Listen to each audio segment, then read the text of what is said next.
and even, I mean, we have, Joy, I'm sure in some of the Oriental Asian communities. Yes. That this eyelid is surgery. a thing about eyelid surgery, in the Black community, in African community, people trying to make their noses more narrow.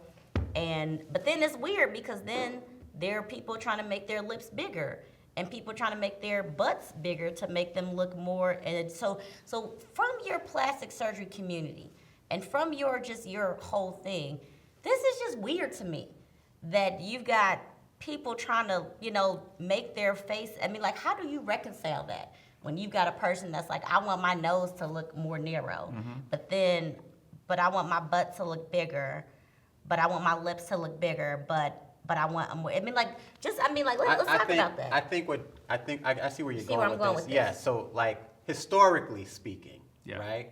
When you thought about a juicy booty, a donk, right? You thought of a Black woman, right? Yes. Historically. Now it's like, anybody could get it. And then when you thought about like a skinny nose or whatever, you think of a white person, right? And if you think of chinky eyes, you think of an Asian person, and full lips, Hispanic or Black woman, right?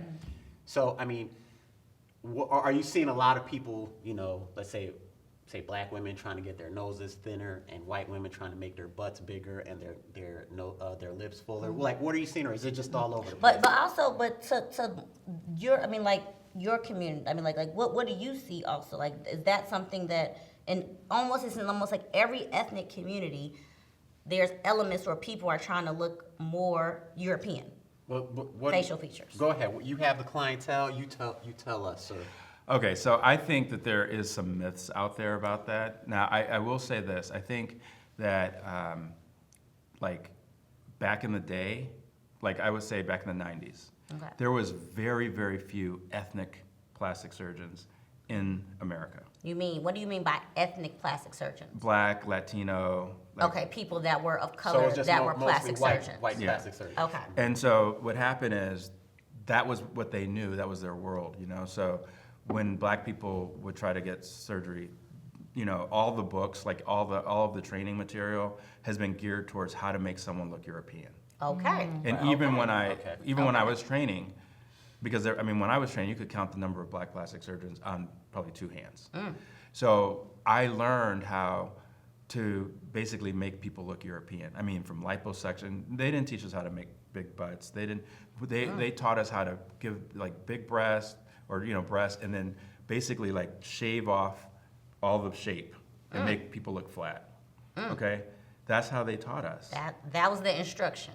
Well, it was just just that was the books, that was who was teaching us. That was all of our attendings, and so that's why I named myself Dr. Kurtz, because basically I don't subscribe to that look. I mean, I can make that look. I was taught how to do that look, but I and other Black plastic surgeons, Latino plastic surgeons, ethnic plastic surgeons, we started to come into it, and we changed the face of plastic surgery. And so now I don't get a lot of Black women or Latino women or whatever that want to look European. They want to look like a better version of themselves. And so, There you go. Hold on, where's it real? He kept it real. That boy good. That boy good. He turned that all around. He said, let me turn this around. And actually, I find that all the ladies are loving you right now, by the way. Give it up for Dr. Kurtz. All right, come on. Now, I do find that a lot of other ethnicities try to push towards more of the African American look, but so it's kind of a changing trend. But now is more ethnic blending. I think that different ethnicities have like some like feature or desirable features, and people want to emulate that, and I think that's okay. Here's the thing: everybody needs to just live in their own truth, and if you like something, you like it. And if you're paying for it, then pay for it. Like, I don't like people body shaming people, body shaping men, body shaming people. Like, I find that most people that have a problem with plastic surgery are people that want plastic surgery and can't afford it. Ooh! Wait. Here, I'll let you hold it. You can hold that one. They broke. you broke.